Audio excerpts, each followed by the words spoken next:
Hello everyone, कैसे हैं आप सभी लोग। आई होप कि आप सभी लोग अच्छे होंगे। फ्रेंड्स, आज के वीडियो में हम लोग बात करेंगे कूलाम के नियम के बारे में।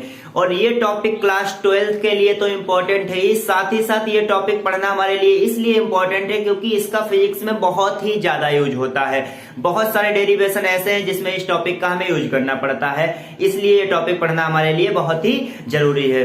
तो चलिए स्टार्ट करते हैं। आप लोग बहुत ही ध्यान से समझिएगा। देखिए, कूलाम ने क्या बताया था।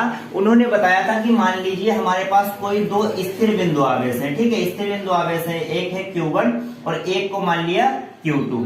ठीक है, एक को मान लिया Q1, एक को मान लिया Q2 और ये एक दूसरे से R दूरी पर रखे हैं। ठीक है, R मान सकते हैं आप, X मान लीजिए, जो भी आपका मन वो मान सकते हैं। ठीक है, दूरी फिलहाल तो R और X से मान सकते हैं आप लोग। ठीक है, तो उन्होंने बताया कि मानिए एक स्थिर बिंदु आवेश Q1 है और दूसरा Q2 है और ये एक दूसरे से R दूरी पर रखे हैं।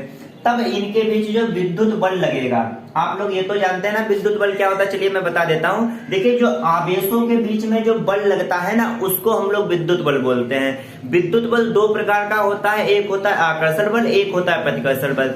आकर्षण बल कब लगता है? जब दो विपरीत आवेश होंगे, जैसे कि मान लीजिए एक प्लस क्यू होगा और एक माइनस क्यू होगा, तब इनके बीच क्या लगेगा? आकर्षण बल लगेगा। लेकिन प्रतिकर्षण बल कब लगेगा? जब दो समान आवेश होंगे, जैसे कि मान लीजिए माइनस क्यू है और ये भी माइनस क्यू है, तो क्या लगेगा? इनके बीच विपरीत बल लगेगा, यानी कि प्रतिकर्षण बल लगेगा।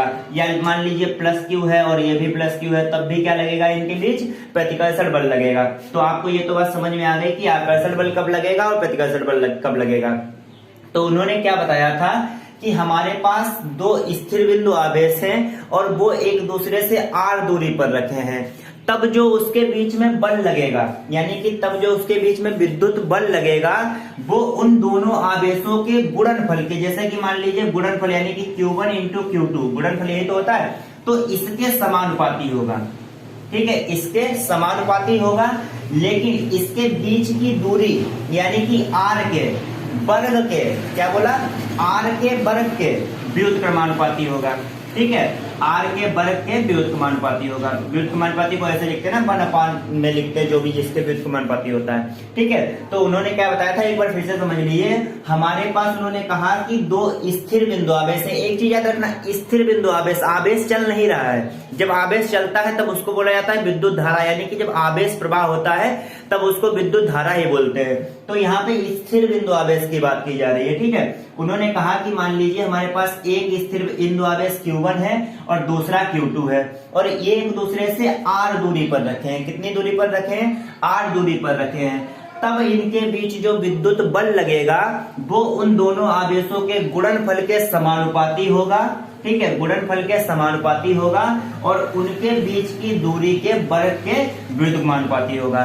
ठीक है, तो आपको ये बात समझ में आ गई। देखिए, जब हम लोग एग्जाम में लिखते हैं तब हमको थोड़ा माना फलाना भी लिखना पड़ता है। जैसे कि मान लीजिए हम लोग ऐसे लिखेंगे कि माना कोई दो स्थिर बिंदु आवेश Q1 व Q2 है, उनके बीच की दूरी R है, तब उन पे लगने वाला विद्युत बल, फिर आपको आगे उसके डेरिवेशन कर देना है। ठीक है, चलिए इसकी थ्योरी थोड़ी सी देख लेते हैं। क्या लिखा है कि दो स्थिर बिंदु आवेशों के बीच लगने वाला विद्युत बल, जैसा कि मैंने आपको यहाँ पे बताया, दो स्थिर बिंदु आवेशों के बीच लगने वाला विद्युत बल उन दोनों आवेशों के गुणनफल के, ठीक है, मैंने आपको बताया ना, उन आवेशों के गुणनफल के समानुपाती तथा उन आवेशों के बीच की दूरी के वर्ग के, ये बात याद रखना, सिर्फ दूरी के नहीं, दूरी के वर्ग यानी कि R² या x मान रहे हैं तो आप x² मान सकते हैं। ठीक है, उनकी दूरी के वर्ग के व्युत्क्रमानुपाती होता है। व्युत्क्रमानुपाती का मतलब क्या है कि इनवर्सली प्रोपोर्शनल टू। ठीक है, यहाँ पे क्या बोलते हैं? 1/, में लिखते हैं जो भी जिसके भी व्युत्क्रमानुपाती होता है। तो आपको ये बात समझ में आ गई ना कि दो स्थिर बिंदु आवेशों के बीच लगने वाला विद्युत बल उन दोनों आवेशों के बीच के गुणनफल के समानुपाती होता है तथा उनके बीच की दूरी के वर्ग के व्युत्क्रमानुपाती होता है। चलिए अब इसका डेरिवेशन देख लेते हैं। देखिए, हम लोगों को क्या बताया गया है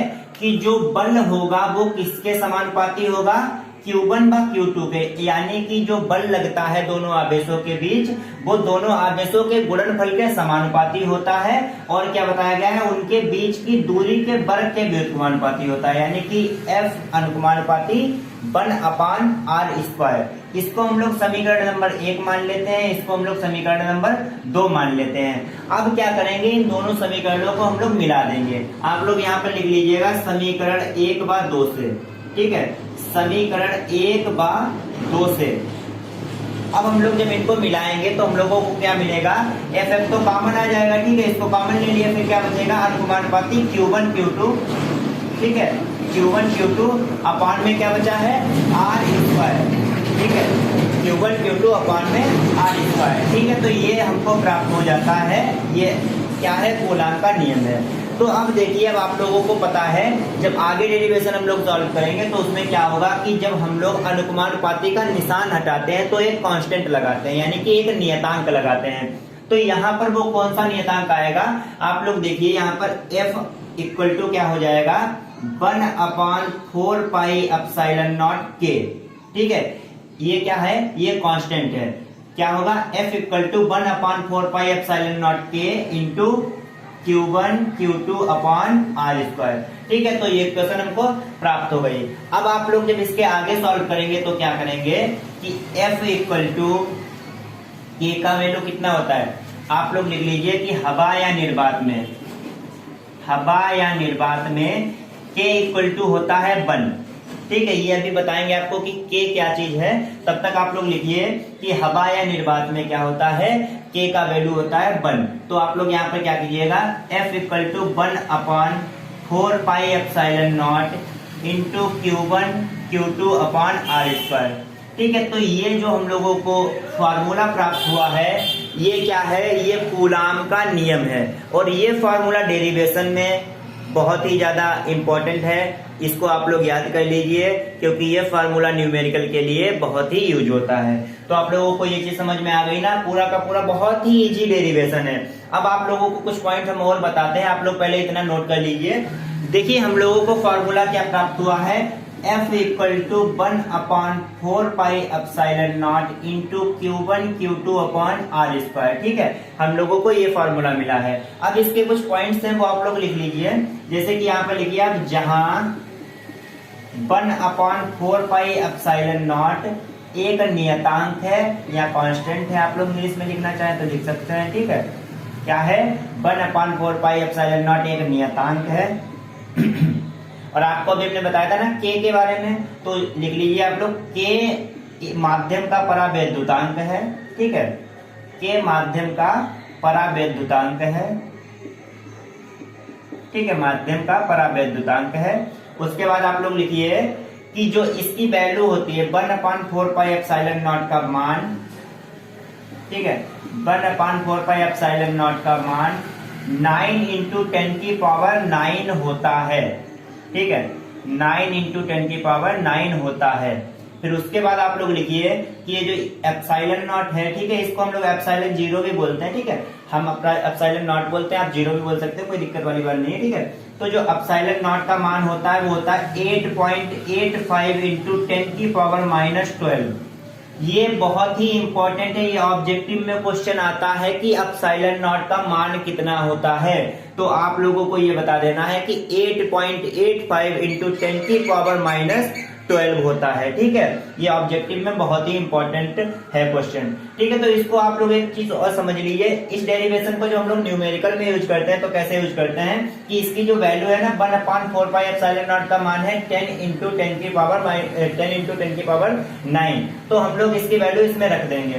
तो क्या आ जाएगा, f इक्वल टू 9 इंटू 10 की power 9 into Q1 Q2 upon R square, ठीक है। तो हमको जो फाइनली फार्मूला मिलता है वो ये वाला मिलता है, और यही ज्यादातर न्यूमेरिकल में यूज होता है। चलिए कुछ पॉइंट इस नियम के बारे में और जान लेते हैं। देखिए, अब इस नियम की हम लोग सीमाएं पढ़ते हैं, ठीक है, मतलब ये नियम कब लागू होगा और कब नहीं लागू होगा। तो आप लोग जान लीजिए, पहली बात तो क्या होना चाहिए कि जो आवेश है वो बिंदु आवेश होना चाहिए और स्थिर होना चाहिए। मतलब जो आवेश है वो चलता हुआ नहीं होना चाहिए, क्योंकि आवेशों का जब प्रवाह होता है तब वो विद्युत धारा बहने लगती है, ठीक है। इसलिए उसके लिए क्या होता है, दूसरे नियम लागू होते हैं, वो हम लोग विद्युत धारा वाले चैप्टर में पढ़ेंगे। लेकिन कूलाम के नियम के लागू होने के लिए क्या चाहिए, आवेश जो है वो स्थिर होना चाहिए और बिंदु आवेश होना चाहिए। ठीक है, तो ये तो होगा पहला पॉइंट। और दूसरी बात क्या है कि जो आवेशों के बीच की दूरी है वो 10 की घात -15 मीटर से कम नहीं होनी चाहिए।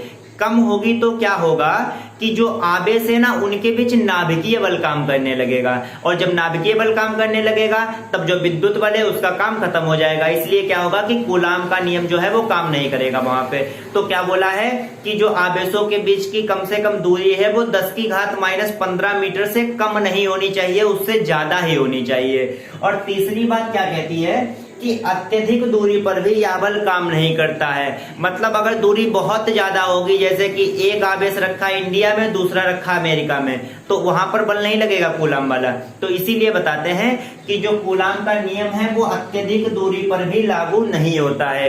यानी कि आवेश जो है वो लिमिटेड दूरी पर ही होने चाहिए, ज्यादा कम भी नहीं दूरी होनी चाहिए और ज्यादा भी नहीं होनी चाहिए दूरी।